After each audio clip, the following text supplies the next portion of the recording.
As a sick person, let us discuss what happens when you do not get enough sleep. Hello! So, I'm going to change my background so you can just kind of see. I took some information from this John Hopkins website talking about this, but as you know, sleeping is recovery. Sleeping is not just you're recovering for your muscles in the context of trying to lose fat and build muscle, but sleep is also going to be the thing that helps to restore your immunity. It'll help regulate your heart, your blood pressure, all these things. So as you guys are coming in, drop an emoji in the chat. Let me know that you can hear me. I know I sound like trash if you're just joining. I'm sick. I got some sort of thing happening. My tonsils are huge, so my throat hurts. But other than that, we're doing all right. But I wanted to say hello. Be right. Welcome. Eleazar, welcome. And hi for me. Welcome. Hey, okay, you can hear me. Perfect. Well, first of all, I mean, as most obvious, as demonstrated here, not getting enough sleep is going to impact your immunity. Your white blood cells are thriving when you are able to sleep, and so it can actually, um, yep, get rid of the word for get rid of, like exterminate some of those healthy killer cells when you're not sleeping enough, or it can make them not as effective.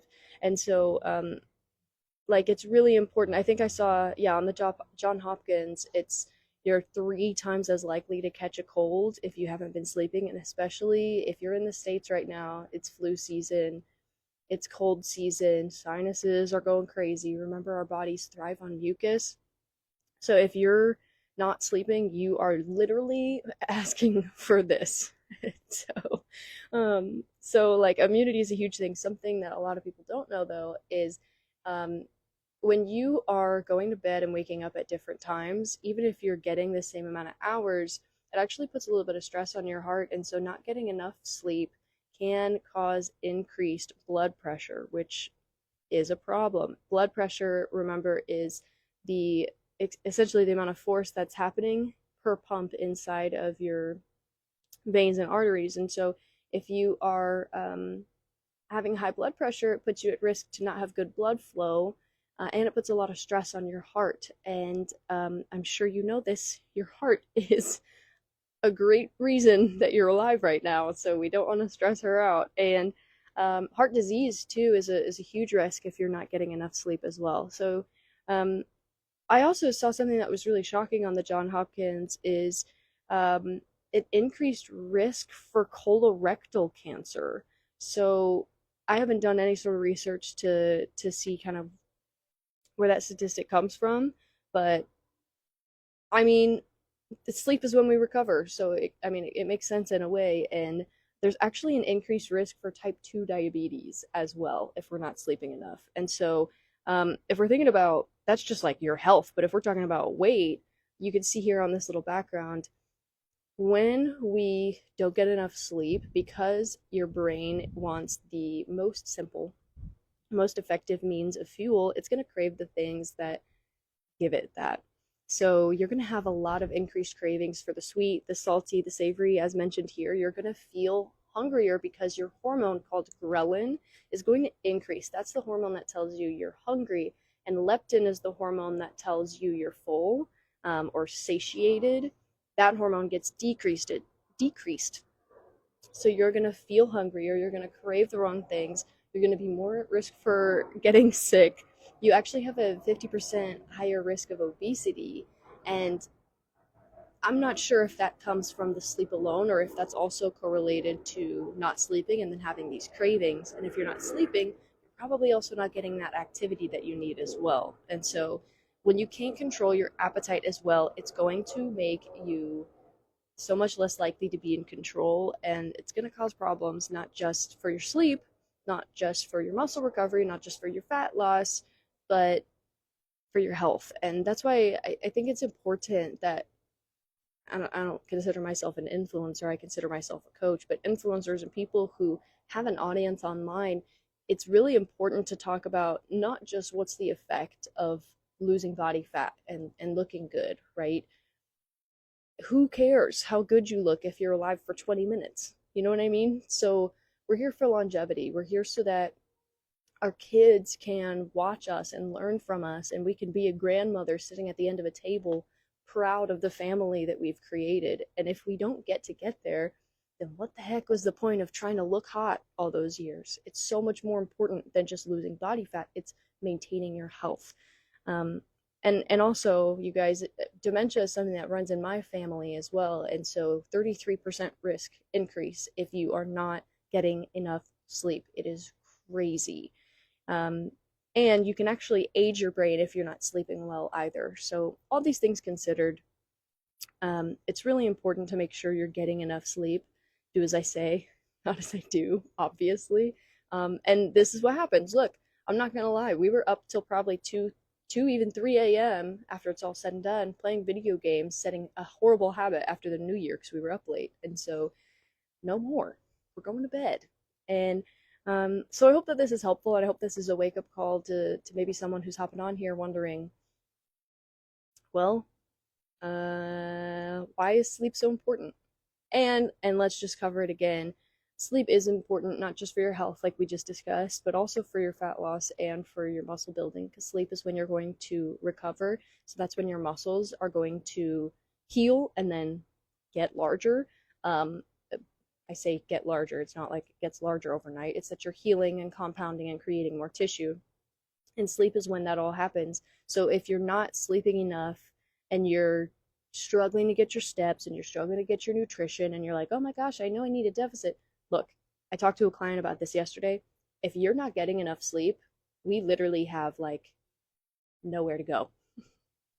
Focus on the sleep first because it's going to make it that much more difficult for your body to lose fat. Um, and somebody commented, just reading, what's your full name? But yeah, gaming. Yeah, we're playing Halo Oddball, Halo Infinite. Dude, it's such a good game. I love it so much. So good. Um, yeah, it's a problem. So we gotta tone it down. Alberto, what's up, man? It's good to see you. Joining us from Florida. I'm sitting out on my patio today. It's actually like 50 degrees or something in Kansas City. So that's kind of my whole little spiel. Oh, Octavia, what's up, dude? We're on a different account today. Hey, you creeping? Yeah, well, that's all I had presentation wise as far as sleep goes. Sleep is important. Phone is wrecked. Got it. Do you guys have any questions on anything fitness related? I'm here till 5 more minutes or so. Sleep cycles, really important. What's up, Jonathan? I'm just going over with everybody. We're sick and we're figuring it out. We just did a whole little presentation on sleep. Um, but also sleep cycles, something interesting. If you didn't know this, typically we sleep in those 4 hour cycles. And so even if you're not able to get a full 8 hours, you may have noticed that sometimes if you sleep like less than 8 hours, or I'm sorry, less than, okay, what? Sometimes if you sleep 4 hours, you feel more rested than six, and it's because you've completed a sleep cycle. So you've come out of your REM deep sleep and you're now entering into the more aware part. And then when you sleep like 6 hours, you're kind of entering into a whole nother sleep cycle. So you're probably better off doing 4 hours, waking up, and then going back later, taking another 4 hour nap to get your full 8 hours. Okay, so into to Q&A here. Any questions that we might have? Octavia says, not really. I know carbs give energy, but I can't get through a second set. So it sounds like you can't get through a second set of your exercises. Am I reading that right? If that's the case, I'll answer that first. Let me know if that's not true. Yes, carbohydrates will give you energy, but the way you have to think about this is it's kind of like if your body is like a brick wall, your carbohydrates are the bricks. They're the foundation there that's going to give you the energy. Um, the proteins are going to be the brick layers. They're the things that are moving the bricks around. And then I don't know what it's called anymore, but the paste, the glue between the bricks is like your fats. Um, and so when we're thinking about this, you need your carbohydrates to get energy, because it's the preferred currency of your body. Your brain prefers carbs, your muscles will hold the carbs. And so if we're having difficulty getting through another set of exercises, it could be several things. Number one, are you sleeping enough? Number two, are you hydrated? Number three, Do we have electrolytes in your system? The potassium, the magnesium, the sodium. So, like, that's why we say a banana before workout with potassium mixed with some salt water is going to be great. Um, Electrolytes are going to be the things that help hold the hydration within your muscles and within your body. So those are things to consider. And it's not just carbs, but how much carbs, what kind of carbs, how long before the workout did we have them? So if we're thinking about the carbs, remember there's two types. There's complex carbs and there's simple carbs. Complex being your fibers and starches, so sweet potatoes, broccoli, vegetables, those types of things. And then your simple carbs are your sweet candy, honey, things that are like real sugar, table sugar. So simple carbs are going to be much better intra workout while the workout is happening because they digest so much faster. So those types of carbs you're going to want to have, like a banana, for example, you'll want to have that like 30 minutes or even during a workout versus your complex carbs because there's fiber, there's all those other things to break down. You're going to want to have those like an hour plus before your workout. An hour to 90 minutes, I say, is probably a good um, estimate there. But if you're also having a lot of fat before your workouts, like if we're doing like peanut butter on toast, I don't recommend that because your fats take a longer time to digest than your carbohydrates do. And so we want to be strategic with the order in which you're doing this. And yes, electrolytes are going to be really important. So making sure we're getting enough calories. I know we're in a deficit, but getting enough calories to sustain you, that's the thing. Your maintenance calories, let's just call them 2000 for easy math, that's what sustains your body the way it is. If you are in a deficit of 500 calories, you're eating 1500 calories, then you're going to be putting yourself in a spot where you're getting less energy, so your body has to use what it already has in the system. So going anywhere below that may not be advisable in my opinion because it's not that it's not going to work, but it's not necessarily sustainable or maintainable. So if we're getting 1,000 calories a day when our maintenance is 2,000, thinking, well, I'm just going to have faster weight loss, like maybe, but you might also be losing some muscle. You may be losing weight, but is it all body fat? That's the problem. So that's why it's important to be not just in like a rando eat as little as possible deficit, but a strategic eat just little enough so your body has to use the energy it has.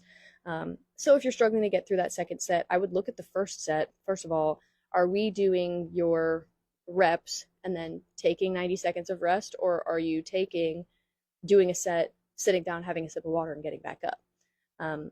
And are you meaning more we can't push hard through the second set, like push to failure, or can we not even do the second set? Because that's a whole other conversation.